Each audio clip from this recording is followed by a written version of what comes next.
Trump Iran पर हमला करने का फैसला ले चुके थे, लेकिन उन्होंने दावा किया कि आखिरी वक्त में उन्होंने फैसला बदल दिया। ट्रंप के इस रवैये से ईरान का हौसला और बढ़ा हुआ नजर आ रहा है। ईरान दुनिया के सामने साबित कर रहा है कि अमेरिका डर चुका है। ईरानी विदेश मंत्री ने अमेरिकी कांग्रेस की रिपोर्ट का हवाला देकर दावा किया कि युद्ध के दौरान अमेरिका के 42 विमान नष्ट हो गए। साथ ही ईरान ने दावा किया है कि वो दुनिया का पहला देश है जिसने अमेरिका स्टेल्थ फाइटर F-35 को गिराने में कामयाबी हासिल की है। इस बीच व्हाइट हाउस से भी चौंकाने वाली जानकारी सामने आई है और कहा गया है कि ट्रंप ने कोई फैसला लिया ही नहीं था, तो बदलने का सवाल कहां उठता है। पहली वजह एक्सियोस की रिपोर्ट है, जिसमें अमेरिकी अधिकारियों का हवाला दिया गया है। अधिकारियों के मुताबिक ट्रंप ने कोई फैसला नहीं लिया था।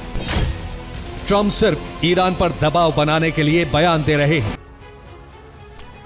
और ईरान के विदेश मंत्री अरागची ने अमेरिका को बहुत बड़ा नुकसान पहुंचाने का दावा किया है।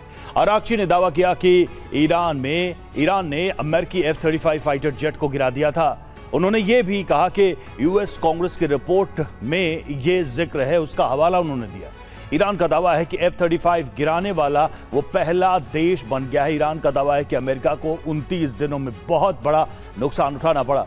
अमेरिका के 4 F-15E eagle jet friendly fire के दौरान नष्ट हो गए, और जबकि अमेरिका के A-10 थंडरबोल्ट जेट को ईरानी एयर डिफेंस ने मार गिरा। ईरान का दावा है कि मिसाइल हमलों के दौरान अमेरिका के 7 KC-135 कार्गो विमान भी नष्ट हो गए, और ईरान ने सऊदी के प्रिंस सुल्तान एयरबेस पर हमला किया था। एयरबेस पर कई ईरानी मिसाइलें गिरी थी। हमलों की वजह से यहां यूएस का जासूसी विमान क्षतिग्रस्त हो गया।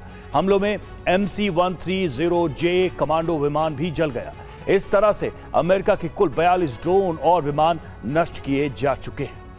पेंटागन ने माना है कि अमेरिकी मिलिट्री इंडस्ट्री की कमजोरी उजागर हुई है। ईरान के मुकाबले अमेरिका का ड्रोन प्रोडक्शन बहुत धीमा है। ईरान के पास ड्रोन का स्टॉक है, लेकिन अमेरिका के एयर डिफेंस मिसाइलें बहुत कम हैं। और ईरान पर हमला करने के बाद अमेरिकी हथियारों के स्टॉक में भारी कमी आ गई है। ईरान पर हमले से पहले अमेरिका के पास 4400 JSAMS मिसाइलें थी, जबकि अब सिर्फ 3300 बची हैं। टॉमहॉक मिसाइलों की बात करें तो ईरान पर हमले से पहले अमेरिका के पास 3100 मिसाइलें थी और अब 2100 मिसाइलें बची हैं। एयर डिफेंस में भारी कमी आई है। अमेरिका 2330 पैट्रियट मिसाइलों को लेकर युद्ध में उतरा था, लेकिन अब सिर्फ 1270 मिसाइलें बची हैं। थर्ड एयर डिफेंस की मिसाइलें भी काफी कम हो गई हैं। पहले अमेरिका के पास 360 मिसाइलें थी, लेकिन 170 मिसाइलें रह गई। ट्रंप के खिलाफ 50 वोट पड़े, जबकि समर्थन में 47 वोट डाले गए। वोटिंग में 4 रिपब्लिकन सांसदों ने पार्टी लाइन से हटकर वोट किया।